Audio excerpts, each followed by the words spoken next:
అందరికీ నమస్కారం. తెలుగు కథామాలకు స్వాగతం. ఆశల శిఖరాలు నవల చదువుకుంటున్నాము. రాసిన వారు ఎద్దనపూడి సులోచనారాణి గారు.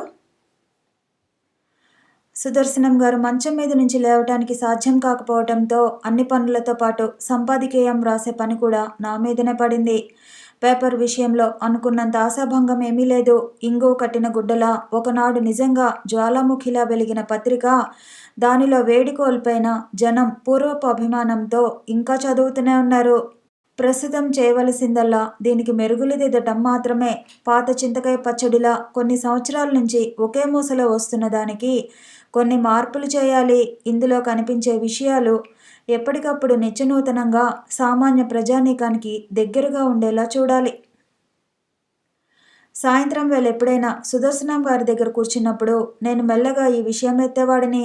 ఎందుకోగాని ఆయన చప్పున నా అభిప్రాయాన్ని ఒప్పుకునేవారు కాదు.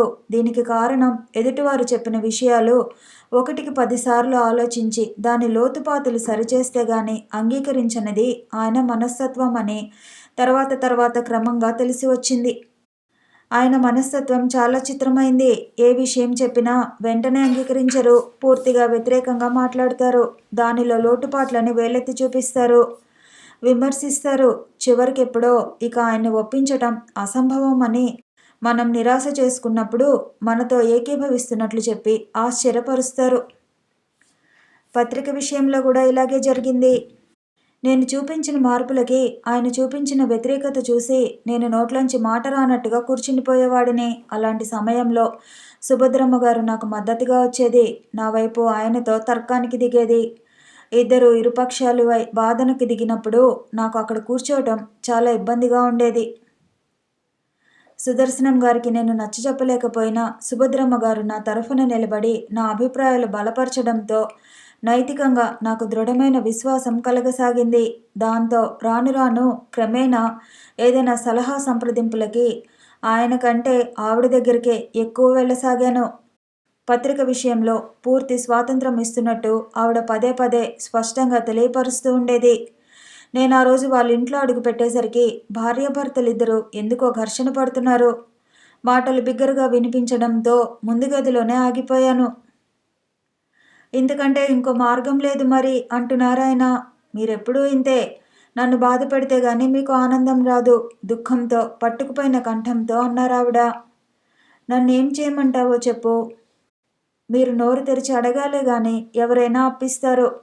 అప్ప ఆ పని నా వల్ల కాదు. ఇంతవరకు ఈ చేయి ఇవ్వటమే గాని తీసుకోవటం ఎరగదు. నేనిప్పటికే సగం చచ్చిపోయాను. నన్నింక చంపకు. వరండాలో నిలబడి ఆంతరంగికంగానున్న ఆ సంభాషణ వివరం నాకు బాగా వినిపించలేదు. నా ఉనికిని తెలియజేయడానికి అన్నట్లు బిగ్గరగా దగ్గాను. ఎవరో వచ్చినట్టున్నారు చూడు అన్నారాయన. ఆవిడ బయటికి వచ్చే లోపల నేను లోపలికి అడుగు పెట్టాను. రవి నన్ను చూడగానే చెప్పి ఆవిడ నా వైపు సరిగా చూడకుండానే లోపలికి వెళ్ళిపోయింది. నేను లోపలికి వచ్చి ఆయన మంచం ప్రక్కనున్న కుర్చీలో కూర్చున్నాను. ఆయన ముఖం కోపాన్ని దిగమింగుతున్నట్టుగా ఉంది. నన్ను చూడగానే బలవంతంగా చిరునవ్వు తెచ్చిపెట్టుకుంటూ రా కూర్చో, ఏమిటి విశేషాలు అని అడిగారు. కెమెరా తీసుకువెళదామని వచ్చాను. కెమెరానా? ఎందుకు? పని ఉంది, కొన్ని ఫోటోలు తీసుకోవాలి. ఆ అల్మారా తెరు అన్నారు వేలితో చూపిస్తూ. నేను తిరిగి చూశాను. నా వెనకే ఉంది అల్మారా. లేచి వెళ్ళి తలుపులు తీశాను. అందులో ఖరీదైన డిన్నర్ సెట్టు, డిన్నర్ ప్లేట్లు, ఏవో పుస్తకాలు, వాటితో పాటు ఓ పక్కగా కెమెరా కూడా ఉంది. రేపు సాయంత్రం తెచ్చిస్తాను అన్నాను. ఆయన తల ఊపారు. మామూలుగా అయితే సుభద్రమ్మ గారు నన్ను చూడగానే ఆప్యాయంగా కుశల ప్రశ్నలు వేసినట్లు ఏదో ఒకటి మాట్లాడేది. ఈరోజు నన్ను చూడగానే లోపలికి వెళ్ళిపోయిన ఆవిడ 10 నిమిషాలైనా బయటికి రాలేదు. వాళ్ళేదో చాలా ముఖ్యమైన విషయం మాట్లాడుకుంటున్నారు. నేను మధ్యలో అడ్డు వెళ్ళాను. అందుకే అట్టే జాప్యం చేయకుండా వస్తాను అని చెప్పి బయటికి వచ్చేశాను. నేను వరండా దాటుతుండగా లోపల నుంచి ఆవిడ స్వరం వినిపించింది. రవి ఏడి? వెళ్ళాడు. అదేమిటి? నేను టీ పెట్టాను. అది ఎవరికి తెలుసునంటావు? కోపంగా వినిపించింది ఆయన స్వరం. నేను ఒక్క క్షణం ఆగాను. ఆ ఇంటికి వస్తే ఆవిడ చేతితో చేసిన టీ తాగి వెళితే గాని నాకు తృప్తిగా అనిపించదు. తిరిగి లోపలికి వెళదామా అనిపించింది. మళ్ళీ విరమించుకుని బయటకు వచ్చేశాను. బజారుకు వచ్చి రీల్స్ కొన్నాను. బాబాయ్ ఇంట్లో ఎప్పటిదో పాతది ఒక కెమెరా ఉండేది. పిన్నికి ఫోటోలంటే తగని పిచ్చి. రీల్స్ తెప్పించి రకరకాలుగా పిల్లలందరినీ నా చేత ఫోటోలు తీయించేది. తర్వాత నేను కాలేజీలో చదువుకునేటప్పుడు కూడా నా ఫ్రెండ్స్కి, తోటి వాళ్ళకి కెమెరా తెచ్చి నేనే ఎక్కువగా ఫోటోలు తీస్తూ ఉండేవాడిని. మా ఊళ్ళో పెళ్లి పేరంటం ఏ సందర్భం వచ్చినా నన్ను ఫోటోలు తీయడానికి రమ్మనమని కబురు చేసేవాళ్ళు. దాంతో బాబాయ్ నన్ను అప్పుడప్పుడు వ్యంగ్యంగా ఫోటోగ్రాఫర్ గారు అని పిలుస్తూ ఉండేవాడు. ఒకసారి బాబాయ్ ఒంటి మీద చొక్కా లేకుండా వెల్లికిలా పడుకొని నోరు తెరిచి సగం కళ్ళు తెరిచినట్టు కోడి నిద్రపోతున్నట్టు గుర్రు పెడుతుండగా ఫోటో తీశాను. ఆయన ఫోటో పిల్లలెవరో చూసి, నాన్న, అన్నయ్య నీ ఫోటో తీశాడు, ఇదిగో అంటూ ఇచ్చేశారు. ఆ రోజు నేను ఇంట్లో అడుగుపెట్టగానే ఆయన తిట్టిన తిట్లు జన్మలో మర్చిపోలేను. హిరణ్యకశిపుని అవతారం ఎత్తాడు. ఆ తర్వాత చాలా రోజుల వరకు ఆ ఫోటో తీసిన కోపం మనసులో పెట్టుకుని నన్ను చీటికి మాటికి తిడుతూనే ఉండేవాడు.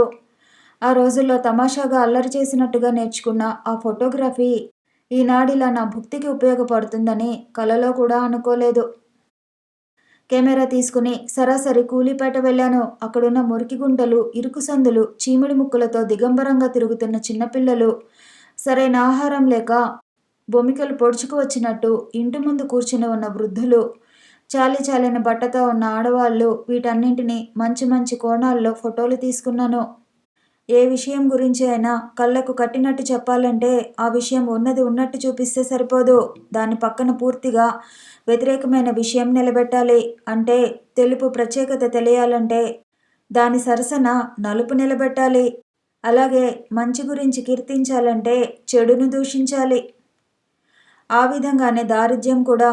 దారిద్ర్యం సరసన ఐశ్వర్యాన్ని చూపిస్తే దరిద్రంలో ఉన్న శోభ, అశాంతి, దురదృష్టం హృదయానికి హత్తుకుపోయేలా కనిపిస్తాయి. అందుకే వీటితో పాటు ఇంకా కొన్ని ఫోటోలు కూడా సేకరించాను. అవి అందమైన మేడలు, ఖరీదైన కార్లు, మనుషుల కంటే ఏపుగా బలంగా పెరిగి పొగరుగా ఉన్న కుక్కలు, కూర్చుంటే లేవలేక లేస్తే కూర్చోలేనట్టుగా గుండ్రటి ఆకారాల్లో ఉన్న మనుషులు, ఖరీదైన చీరలతో, వ్యానిటీ బ్యాగులతో, కళ్ళకి కూలింగ్ గ్లాసెస్తో అధునాతనంగా, అందంగా, ఐశ్వర్యానికి అణచినంతగా ఉన్న ఆడవాళ్ళు, ఇవి కూడా సేకరించాను. ఇది మన దేశం అన్న పెద్ద పెద్ద అక్షరాలతో హెడ్డింగ్ పెట్టాను. దాని క్రింద ఈ ఫోటోలు జత చేసి ప్రచురిస్తూ ఒక వ్యాసం రాశాను. ఆ వ్యాసంలో ఈ దేశంలో చదువుకున్న వాళ్ళకి, సామాన్య తరగతి వాళ్ళకి జరుగుతున్న అన్యాయాలు, సంఘంలో పరపతి లేని వాళ్ళు పడే అవస్థలు, డబ్బున్న వాళ్ళు పడే బాధలు, వాడి అయిన పదాలతో నిరుద్యోగం మూలంగా నేను పడిన వేదన అంతా అక్కడ తీర్చుకుంటున్నట్టుగా వ్రాశాను. ఈ వ్యాసం చాలామందికి నచ్చుతుందని నాకు నమ్మకంగా తెలుసు. ఎందుకంటే చుట్టూరా ఈ సంఘంలో నాలాంటి వాళ్ళు చాలామంది ఉన్నారు. ఎవరికి వారే దీన్ని తమ జీవితానికి అన్వయించుకుంటారు. ఇక ఉన్నవాళ్ళ గురించా, వాళ్ళకి కోపం వస్తే రావచ్చు, కానీ మారుమూల పడినట్టున్న ఈ పేపరు వాళ్ళ దృష్టికి అందుతుందని నేను అనుకోను. ఒకవేళ అందితే మంచిదే. ఒక్కోసారి అందటం కూడా మంచి పబ్లిసిటీయే. పత్రిక సర్క్యులేషన్ పెరగాలంటే ఏదో ఒక సెన్సేషన్ రావాలి. అది తీసుకురాగలగాలి. నేను ఈ వ్యాసం రాస్తున్నట్టు సుదర్శనం గారికి కానీ, సుభద్రమ్మ గారికి కానీ చెప్పలేదు. ఇది నా మొట్టమొదటి వ్యాసం. పత్రిక సర్క్యులేషన్ పెంచడానికి నేను మొదలుపెట్టిన మొదటి ప్రయత్నం. పత్రిక ప్రింట్ అయి వచ్చింది. పేపర్ తీసుకుని పేజీలు తిప్పుతుంటే నా చేతులు స్వల్పంగా కంపించాయి. తను జన్మ ఇచ్చిన మొదటి శిశువుని చూసుకునేటప్పుడు స్త్రీ పొందే అనుభూతి ఇలాగే ఉంటుందేమో అనిపించింది. ఆ వ్యాసం నేను వ్రాసినట్టు కాకుండా అప్పుడే చూస్తున్నట్టుగా, నాకు బొత్తిగా గిట్టని విరోధి ఎవరో వ్రాసినట్టుగా పూర్తిగా విమర్శనా దృష్టితో చూసుకున్నాను. పర్వాలేదనిపించింది. సాయంత్రం సుదర్శనం గారి దగ్గరకు వెళ్ళాను. ఆయన అప్పటికే ఈ పేపర్ చూసేసి ఉంటారు. ఆయన మెచ్చుకున్నా మెచ్చుకోకపోయినా నా పనిలో నాకు సంతృప్తి కనిపించింది. ఆయన చూపించబోయే లోపాలు ఏమిటో నాకు ముందే తెలుసు కాబట్టి ఒకవేళ ఆయన బాగాలేదన్నా నేను అధైర్యపడకూడదు, నిరుత్సాహపడకూడదు అనుకుంటూ నన్ను నేనే వెన్నుతట్టి ధైర్యం చేసుకుంటూ వెళ్ళాను. ఈ సమయంలో ఆవిడ లోపల ఎక్కడో పని చేసుకుంటూ ఉంటారు. ఆయన బెడ్ మీద నుంచి కదలలేడు.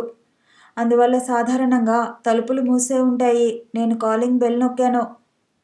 5 నిమిషాల్లో తలుపులు తెరుచుకున్నాయి. తలుపు తీస్తున్నది ఆవిడే అనుకున్నాను. మామూలుగా పలకరింపుగా అలవాటైన చిరునవ్వు నవ్వాను. కానీ తలుపు తీసి నా ఎదురుగా నిలబడింది ఆవిడ కాదు, సత్యవతి. లోపలికి అడుగు వేయబోయిన నేను ఆగిపోయాను.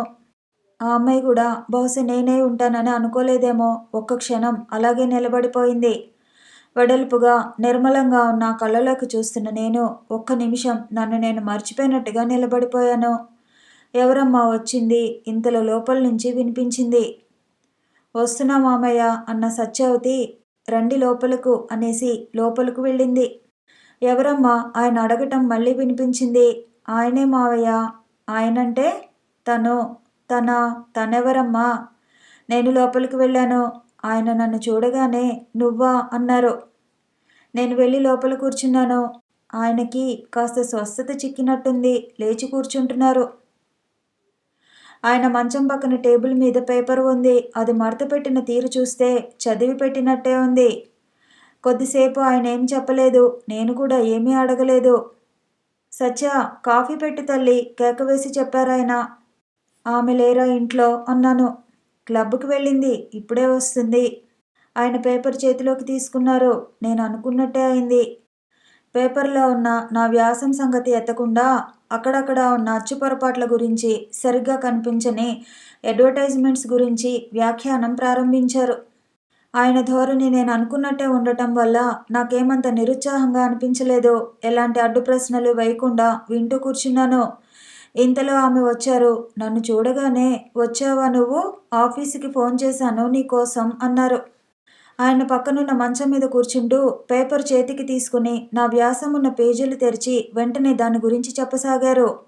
ఆవిడ మాటలు ఉత్సాహంగా ప్రశంసాపూర్వకంగా ఉన్నాయి. నాకు తెలుసు అది పొగడ్త కాదు, ఇంకా ఇలాగే ముందుకు సాగిపోవాలని ప్రోత్సాహం. పొగడ్తికి ప్రోత్సాహానికి గల తేడా నాకు తెలుసు. నాలో ఆసక్తికి ఉత్సాహానికి రెక్కలు వచ్చినట్టు అయింది.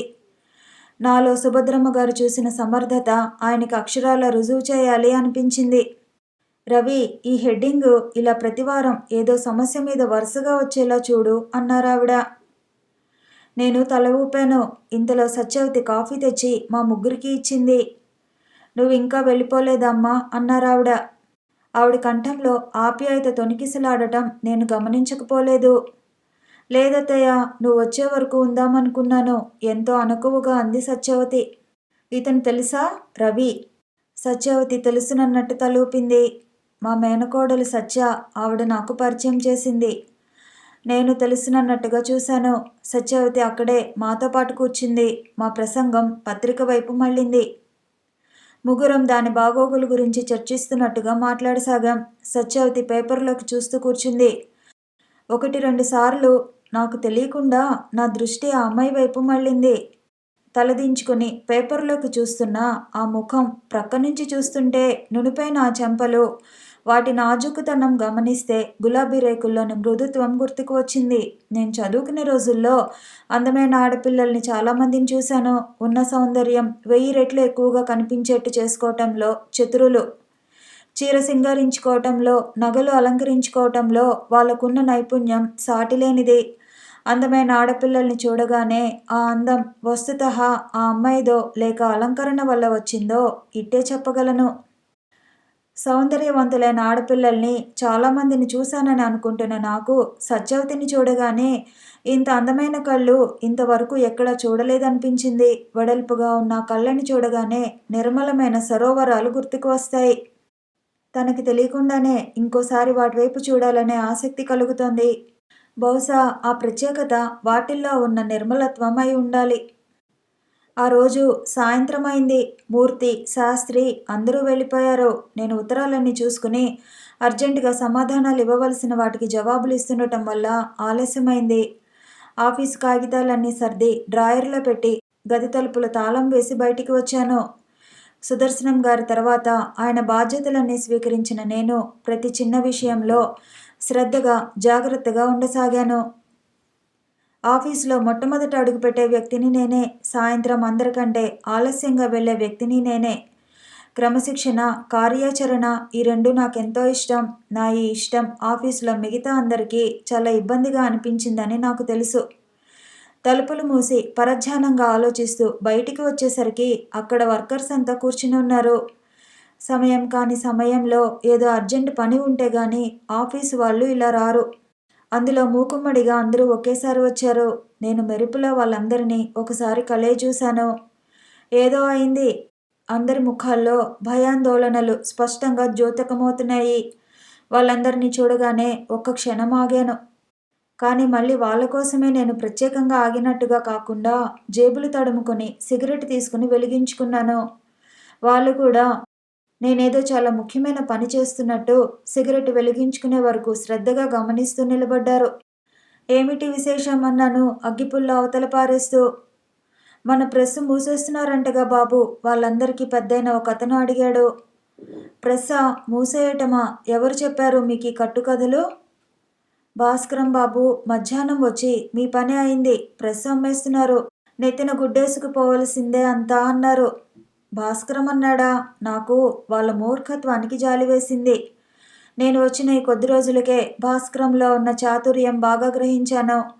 కానీ కథలు కల్పించటం, గాలి మాటలు పుకారుగా సృష్టించి ఎప్పుడు ఎవరో ఒకరిని ఏడిపిస్తూ ఉండటం అతనికి సరదా.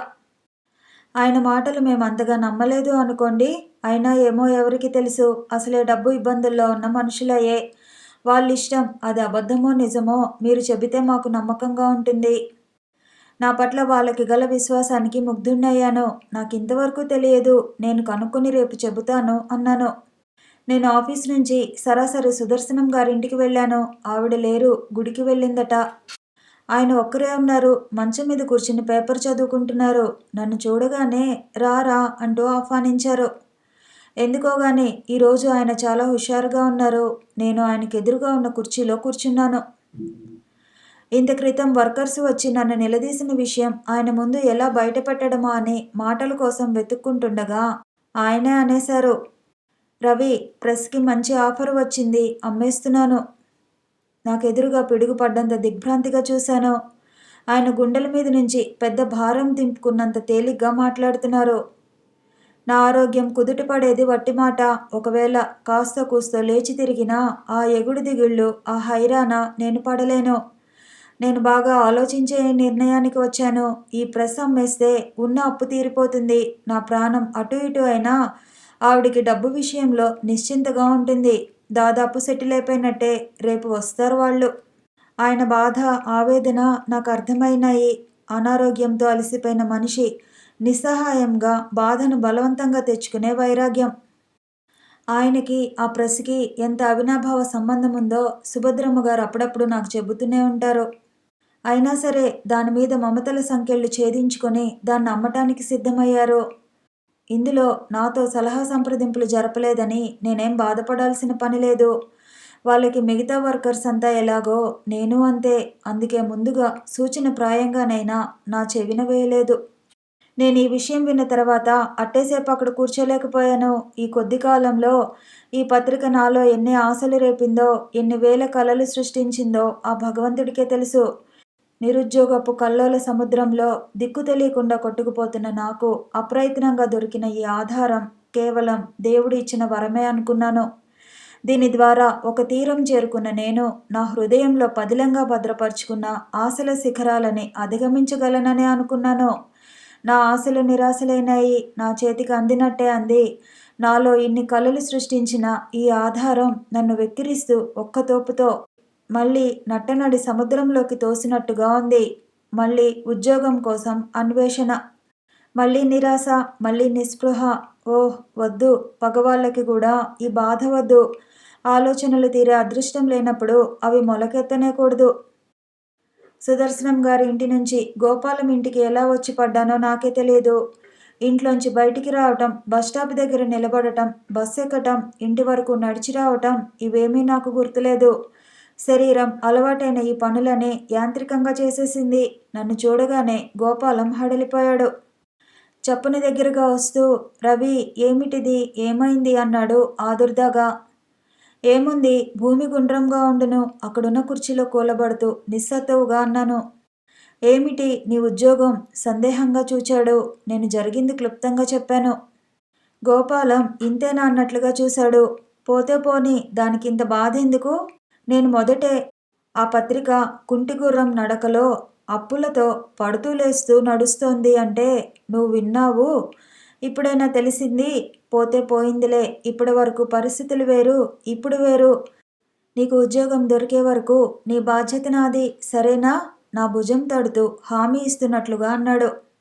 నేను విస్మయంగా తలెత్తి గోపాలం వైపు చూశాను. అతని కళ్ళు స్నేహపూర్వకంగా నవ్వాయి. గోపాలం నన్ను పొరపాటుగా అర్థం చేసుకుంటున్నాడు అనిపించింది. కేవలం తిండికి బట్టకి ఇబ్బంది పడిపోతానేమోననే బాధ కాదు నాది. ఒంటరివాడిని. ఏం తిన్నా ఎక్కడున్నా కాలం ఇట్టే గడిచిపోతుంది. పూరి గుడిసెలో ఉన్న పూటకి గతిలేని దరిద్రుడికి ఆగర్భ శ్రీమంతుడై బంగారు తూగుటూయాల్లో ఊగుతున్న మనిషికి ఒకే రకంగా కాలం వేడుతుంది. నిజమే. కానీ ఆ అనుభవాల్లో ఉన్న వైవిధ్యం అదెంత అపురూపమైంది. నేను గోపాలం బలవంతం మీద ఆ రాత్రి అక్కడే పడుకున్నాను. మంచం మీద కళ్ళు మూసుకుని పడుకున్నానన్న మాటే గాని కంటి మీద కునుకు రాలేదు. ఎలాగైనా సరే ఈ ప్రశ్నే అమ్మనివ్వకూడదు. కానీ ఎలా? యజమానులైన వాళ్ళు వాళ్ళకేదో అవసరం వచ్చింది, అమ్ముకుంటున్నారు. మధ్యలో నేనెవరిని కాదనటానికి ఏ అధికారంతో వారిని నేను ఆపగలను? ఆలోచించి నా బుర్ర వేడెక్కటం మినహా నాకే ఉపాయమో తోచలేదు. చాలా బరువుగా బద్ధకంగా తెల్లవారింది. మర్నాడు ఆఫీసుకు వెళ్ళాను. జవాబు వ్రాయాల్సిన ఉత్తరాలు కొన్ని ఉన్నాయి. వాటి మీద పెద్దగా ఆసక్తి లేకపోయినా కాలం గడపటం కోసం అవన్నీ తీసి వరుసగా చూడసాగాను. 12 గంటలవుతుండగా శర్మ వచ్చాడు. మూర్తి రాలేదుట. కానీ అప్లికేషన్స్ తెచ్చి ఇచ్చాడు. వాళ్ళిద్దరూ వేరే చోట ప్రయత్నాలు చేసుకుంటున్నట్లుగా చెప్పాడు. శర్మ వచ్చి వెళ్ళిన తర్వాత నాకు పని చేయబుద్ధి కాలేదు. మోచేతులు టేబుల్ మీద నుంచి కుడి చేతితో తల పట్టుకుని కూర్చున్నాను. మనసంతా ఒక రకమైన నైరాస్యం. ఏం జీవితం అనే విసుగుదల. క్షణక్షణం అడుగడుగున జారిపడుతూ లేస్తూ ఎన్నాళ్ళు ఇలా బ్రతకటం? ఎంతకాలం అని చీకట్లో వెతుకులాడుతూ వెలుగు దొరుకుతుందని ధైర్యం తెచ్చుకోవటం. ఈ వెతుకులాటలోనే, ఈ ఆశ నిరాశల మధ్య ఊగిసలాడుతూనే జీవితం తెల్లారిపోతుంది కాబోలు. రవి ఉన్నట్టుండి వినిపించింది. ఉలిక్కిపడి తలెత్తాను. ఎప్పుడొచ్చారో ఆవిడ అడుగుల చప్పుడు నేను గమనించనే లేదు. గదిలో నా ఎదురుగా సుభద్రమ్మ గారు నిలబడి ఉన్నారు. మీరా? కుర్చీలోంచి చప్పున లేచాను. కూర్చో నన్ను వారిస్తూ ఆవిడ నా ఎదురుగా ఉన్న కుర్చీలో కూర్చున్నారు. ఏమిటి అలా ఉన్నావేం? ఒంట్లో బాగాలేదా? బాగానే ఉంది నవ్వు తెచ్చిపెట్టుకుంటూ అన్నాను. రవి, నీకో ముఖ్యమైన సంగతి చెబుదామని వచ్చాను. ఎంతో నెమ్మదిగా అన్నారు ఆవిడ. ఆవిడ చెప్పబోయేదేమిటో నాకు తెలిసిపోయింది. సరిగ్గా నేను అనుకున్న మాటలే ఆవిడ నోటి వెంట వచ్చాయి. రవి, ప్రెస్ అమ్మటానికి నిశ్చయించుకున్నారాయన. నేను ఫైల్స్ చూస్తున్న నెపంతో క్రిందికి చూడసాగాను. బేరం కుదిరిందని తెలిసింది. నాకు తెలియకుండానే నా కంఠంలో కఠినత్వం జీరా తొంగి చూసింది. క్షణం సేపు ఆవిడ మాట్లాడలేదు. ఏం చెప్పాలో నాకు తోచలేదు. కొద్దిసేపు అయిన తర్వాత ఆవిడ నిట్టూర్పు విడిచారు. తర్వాత అడిగారు, రవి, ఈ విషయంలో నిన్ను సలహా అడగటానికి వచ్చాను. నన్న సలహానా? విచిత్రంగా చూశాను. అవును, ఆ ప్రెస్ అమ్మటం నాకు ఇష్టం లేదు. సరిగ్గా ప్రసాద్ పుట్టినరోజున ఈ ప్రెస్ కొన్నాం. ఇందులో పనిచేస్తున్న వర్కర్సు వాళ్ళ సాధక బాధకాలు నాలో ఒక భాగమైపోయినాయి. ప్రసాద్ పోయిన తర్వాత ఇదే నా జీవితం అయిపోయింది. ఇది కూడా లేకపోతే ఆవిడ కంఠం వణికింది. ప్రెస్ అమ్మటం ఇష్టం లేదు. ఈ మాట వినగానే నాలో ఆశ నాగస్వరం విన్న నాగుపాములా తలెత్తింది. ఆవిడ చెప్పసాగింది, అనారోగ్యంతో ఆయన మతిపోయింది. ఇక తను మామూలు మనిషిని కాలేనని ఆయన నమ్మకం. తనకేదైనా అయితే భాస్కరం నా చేతికి ఒక్క కాని దక్కనివ్వడని, నేను అన్ని విధాలా ఇబ్బంది పడిపోతానని ఆయన భయం. వర్కర్స్ ఎవరికి నెల అనుకున్న సమయానికి జీతాలు ఇవ్వటం లేదని ఆయన బాధ. కానీ వర్కర్స్ ఎవరి నోటి నుండి ఎప్పుడూ నేను అసంతృప్తి నిండిన మాటలు వినలేదు. ఆ సంగతి నాకు తెలుసు. వాళ్ళందరినీ దాదాపు మా బిడ్డల్లా చూస్తున్నాం. ఆ కృతజ్ఞత ఉంది వాళ్ళకి. ఆయన అనేదేమిటంటే, ఈరోజు కాకపోతే ఇంకా కొన్ని రోజులకైనా ఇది మూసేయాల్సిందే. దానికోసం వాళ్ళని ఎందుకు ఇబ్బంది పెట్టాలి అని. వాళ్ళ కష్టాన్ని తగిన ప్రతిఫలం ఇవ్వలేనప్పుడు మనం ఉంచుకోవటం అనవసరం అంటారు. ఇది అన్యాయం అంటారు. నేను ఆయనకి నచ్చ చెప్పలేకుండా ఉన్నాను రవి. బాగుంది, యజమానులు జీతాలు సరిగా ఇవ్వటం లేదనో పెంచడం లేదనో సమ్మెలు చేసి కేకలు పెట్టే వర్కర్సే నాకు తెలుసు. ఇక్కడిది పూర్తిగా వ్యతిరేకంగా ఉంది. రవి, నీతో ఒక విషయం చెప్పడానికి వచ్చాను. నేను ఎక్కడైనా ఒక 25,000 అప్పు తెచ్చి మాకున్న అప్పు తీర్చేసి మిగతాది బ్యాంకులో వేసి పత్రిక మీద డబ్బు వచ్చినా రాకపోయినా వర్కర్స్కి నెల జీతాలు అందేలా చేయాలని చూస్తున్నాను. దానికి నీ సహాయం కావాలి నాకు. నేనా? మీరేది చెప్పినా చేయడానికి సిద్ధంగా ఉన్నాను. మనస్ఫూర్తిగా నిండు మనసుతో ఉన్నాను. నేను డబ్బు అప్పుగా తీసుకుంటానంటే సుదర్శనం గారు ఒప్పుకోరు. నీకు అభ్యంతరం లేకపోతే ఆ అప్పు తీసుకోవటం, ఆ నోటు వ్రాయటం అంతా నీ పేరు మీద జరుగుతుంది. నాకు అభ్యంతరమా? ఇందులో నాకేం కష్టముంది? ఎంతో ఆనందంగా చేస్తాను. అంతేకాదు మీరు ఎక్కడో తెస్తున్న ఆ అప్పు సాధ్యమైనంత త్వరలో తీర్చడానికి నా శాయశక్తులా ప్రయత్నిస్తాను అన్నాను. కృతజ్ఞురాలిని రవి. నేను నీ పేరు మీద ఎందుకని అంటున్నానో తెలుసా? నువ్వు ఈ రకంగా మాకు సహాయం చేసినట్లుంటే ఇక ముందు ఎప్పుడు సుదర్శనం గారు ప్రెస్ అమ్ముతానని అనలేరు. నీకు దీని మీద సర్వాధికారాలు ఉంటాయి. ఈ డబ్బు నువ్వు ఇచ్చి ఇందులో భాగస్వామిగా చేరుతున్నావని, ఇది నీ పట్టుదల అని సుదర్శనం గారికి చెబుతాను. ఈ రూపంగా అయితే ఆయన తప్పకుండా ఒప్పుకుంటారు. నువ్వు కావాలంటే ఆలోచించుకో. నేను సాయంత్రం వస్తాను. ఆలోచించడానికి ఇందులో ఏం సాధక బాధకాలున్నాయని నాకు తప్పకుండా అంగీకారమే. అయితే నేనిప్పుడు ఇంటికి వెళ్ళగానే ఈ విషయం ఆయనకి చెబుతాను. అలాగే. ఆవిడ లేస్తూ నిట్టూర్పు విడుస్తూ అన్నారు. మా పెళ్ళి అయిన ఇన్ని సంవత్సరాల్లో ఆయన దగ్గర అబద్ధం ఆడటం ఇదే మొదటిసారి. ఒక విధంగా ఆలోచిస్తే ఆయన కోసం చేస్తున్న పనే. తను అనారోగ్యంతో విసిగిపోయి ఇక వర్కర్స్ బాధ చూడలేక ఈ అప్పు తీర్చడం కోసం అమ్మేస్తానని అన్నా తర్వాత చాలా బాధపడ్డారు. ప్రెస్ మీద నాకంటే కూడా ఆయనకి ఎక్కువ మమకారం. నేను ఆవిడతో బయట వరకు వచ్చి సాగనంపాను. ఆవిడని పంపి తిరిగి వస్తుంటే అరగంట క్రితం నా తల మీద కొండంత భారంగా ఉన్న బరువు హఠాత్తుగా దిగిపోయినట్టయింది. రాత్రి నుంచి నన్ను నిరాశ నిస్పృహతో నిర్జీవం చేస్తున్న నైరాస్యం గాలికి చెల్లాచెదురుగా ఎగిరిపోయింది. ఒకసారి ఆ పరిసరాలన్నీ కలే చూశాను. ఎందుకోగాని నాకు ఆ క్షణంలో ఈ పాత భవనానికి నా జీవితానికి ఏదో అవినాభావ సంబంధం ఉన్నట్లుగా తోచింది. మర్నాడు ఉదయం నేను ఆఫీస్కి వెళ్ళిన అరగంటకి ఫోన్ మోగింది. రిసీవర్ తీశాను. సుభద్రమ్మ గారు మాట్లాడారు. రవి, దొరికింది. మధ్యాహ్నం కాగితాలు పంపిస్తాను. సంతకం పెట్టి పంపించు. అలాగే. Thank God. నేను ఇంత త్వరగా దొరకదేమోనని భయపడ్డాను. ఎవరిచ్చారు? మాకు దూరం చుట్టాలు. మధ్యాహ్నం నోటు తీసుకుని నేనే వస్తాను. ఎవరో వచ్చినట్టున్నారు. ఆవిడ జవాబు కోసం ఆశించకుండానే ఫోన్ పెట్టేసింది. మధ్యాహ్నం ఆవిడ వచ్చారు. నోటు మీద సంతకం పెడుతుంటే నాకు తమాషాగా అనిపించింది. నా ముక్కు మొహం తెలియని ఆ వ్యక్తి ఎవరో నాకు 25,000 ఇస్తున్నాడు. ఇందులో ఒక్క పైసా కూడా తీసుకొని నేను 25,000కి అతనికి రుణపడి ఉన్నాను. ఆవిడ నోటు తీసుకుని వెళ్ళారు. ఈ విషయం మా ఇద్దరి మధ్య ఉండేటట్లు నిర్ణయం చేసుకున్నాం. 2 రోజుల అనంతరం సుభద్రమ్మ గారు డ్రైవర్కి చీటీ వ్రాసి ఇచ్చి పంపారు. అందులో డబ్బు అప్పు ఇచ్చిన వాళ్ళు సాయంత్రం టీకి వస్తున్నారని, వాళ్ళకి పరిచయం చేస్తానని నన్ను కూడా రమ్మనమని కోరుతూ ఉంది. అలాగే వస్తానని కబురు చేశాను. సాయంత్రం అయింది. జ్వాలాముఖిని దసరా పండుగ ప్రత్యేక సంచికగా సర్వాంగ సుందరంగా తీర్చిదిద్దాలని ప్రయత్నిస్తున్న నేను ఆ సందర్భంలో ప్రచురించడానికి వ్యాసాలు ఎన్నిక చేస్తున్నాను. ఆ పనిలో మునిగిపోయిన నేను సాయంత్రం 5 గంటలకి సుభద్రమ్మ గారికి వస్తానని చెప్పిన మాటే మర్చిపోయాను. 6 గంటలు అవుతుండగా ఫోన్ మోగింది. యథాలాపంగా రిసీవర్ తీశాను. హలో, అవతల నుంచి మృదు మధురంగా ఉన్న స్వరం వినిపించింది. ఎస్ అన్నాను. రవీంద్ర గారేనా? అవును, నేను సత్యని మాట్లాడుతున్నాను. సత్య? నాలో నేనే అనుకున్నట్లుగా అన్నాను. క్షణం సేపు నా చేతిలో కాగితాలు, నేను చేస్తున్న పని అన్నీ సర్వస్వం మరిచి ఆ కంఠధ్వని వినాలనే కోరిక కలిగింది. ఆంటీ మీకోసం ఎదురు చూస్తున్నారు. వాళ్ళు టీకి వచ్చారు. నా కళ్ళు ఎదురుగా ఉన్న గోడ గడియారం వైపు తిరిగాయి. టైం 7 గంటలు కావస్తోంది.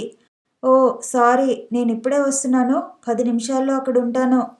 సరే, ఆంటీకి చెబుతాను. ఆ అమ్మాయి పెట్టేసింది. గబగబా కాగితాలు సర్దేశాను. నా చెవిలో ఇంకా సత్యం మాట్లాడుతున్నట్టే ఉంది. అరగంటలో సుభద్రమ్మ గారి ఇంటి ముందు ఉన్నాను. ఆవిడే ముందుగా ఎదురు వచ్చారు నాకు. రా, ఇంత ఆలస్యం చేశావే? వాళ్ళు వచ్చి చాలాసేపు అయింది. క్షమించాలి. లోపల అడుగు పెడుతున్న నేను గదిలో పెనుభూతం చూసిన వాడిలా ఆగిపోయాను. గదిలో సోఫాలో పక్కపక్కగా శాంతి భర్త కూర్చున్నారు. నా కళ్ళు తిరిగినంత పనైంది. నా ఆనందం, ఆతృత ఒక్కసారి గాలికెగిరిపోయింది. నోట మాట రాని వాడిలా నిశ్చేష్టుడైనట్టు నిల్చుని చూడసాగాను. సత్య చిరునవ్వుతో పరిచయం చేసింది. రండి, ఇదిగో మా పినతల్లి కూతురు, నాకు అక్క అవుతుంది, శాంతి. ఈయన మా బావగారు, కళ్యాణ సుందరం గారు. అందరూ సుందరం అంటారు. నన్ను నేను సంభాళించుకోవడానికి 2 నిమిషాలు పట్టింది. అయినా ఇంకా తొట్రుపాటు తగ్గలేదు. శాంతికి నేను ముందే తెలుసు కాబోలు కాలు మీద కాలు వేసుకుని చిరునవ్వుతో ధీమాగా చూస్తూ కూర్చుంది. ఆయన కరచాలనం కోసం అన్నట్టు చేయి జాచాడు. నేను ఆ చెయ్యి అందుకోలేదు. 2 చేతులు జోడించి నమస్కరించాను. ఇతను నాకు తెలుసు సత్య. బందరులో మా ఇంట్లో ఉండి చదువుకునేవాడు అంది శాంతి. ఆయనేం మాట్లాడలేదు. ఎదురుగా టీపై మీద చిన్న పళ్ళెంలో పెట్టి ఉన్న ఒక్కపడి చేతిలోకి తీసుకుని దాన్ని పరీక్ష చేస్తూ ఒక్కొక్క పలికే నోట్లో వేసుకోసాగాడు. కూర్చో అంది శాంతి.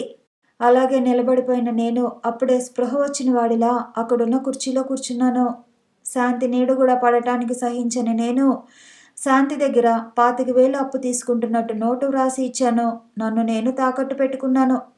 సుభద్రమ్మ గారు లోపలికి వెళ్ళి నాకు టిఫిన్ తెచ్చారు. కూర్చున్న కొద్దిసేపు శాంతి, సుభద్రమ్మ గారు వాళ్ళిద్దరూ ఎక్కువగా మాట్లాడారు. సుదర్శనం గారికి ఇవాళ బాగా టెంపరేచర్ రావటంతో ఆయన పడుకుని ఉన్నారు. శాంతి, కళ్యాణ సుందరం ఇద్దరు వెళ్ళటానికి లేచారు. ఎలాగూ తెలిసిన వాళ్ళమే, ఈ రూపంగా ఇంకా దగ్గరయ్యాం. అప్పుడప్పుడు మా ఇంటికి వస్తుండు అంది శాంతి. నేను అవుననలేదు, కాదనలేదు. శాంతి భర్త వెళ్ళిపోయారు. శాంతి వెళ్ళిపోయే ముందు నా వైపు విసిరిన చూపులోని విజయగర్వం నా అభిమానాన్ని నిర్దయగా, వాడిగా కాటువేసింది. నాకు తల తిరిగిపోతున్నట్టుగా ఉంది. ప్రొద్దుట నుంచి నేను పొందుతున్న నిశ్చింత, ఆనందం, ఏర్పరచుకున్న ఆశలు వాటి యొక్క పునాదులు కదిలిపోతున్నట్టుగా కనిపించాయి. వరండాలో పరధ్యానంగా నిలబడిన నా దగ్గరికి సత్య వచ్చి, ఎల్లుండి సాయంత్రం మీకు ఖాళీగా ఉంటుందా అంది. ఏం? ఆ అమ్మాయి వైపు తిరుగుతూ అడిగాను. మా కాలేజీ డే జరుగుతోంది, మీకు వీలుంటే రండి అంది ఇన్విటేషన్ ఇస్తూ. తప్పకుండా వస్తాను వాగ్దానం చేస్తున్నట్టు అన్నాడు. ఊరికే కాదు, కెమెరాతో రావాలి. మేము అనార్కలి డ్రామా వేస్తున్నాం. అలాగే. శాంతి చూపులతో ఏర్పడిన మాలిన్యమేదో సత్య అమాయకమైన కళ్ళలో కడిగేసుకున్నట్లు అనుభూతి పొందాను నేను. కథ కొనసాగుతుంది. మళ్ళీ కలుసుకుందాము. ఈ వీడియో నచ్చితే లైక్ చేయండి, షేర్ చేయండి, కామెంట్ చేయండి, ఛానల్ని సబ్స్క్రైబ్ చేయండి.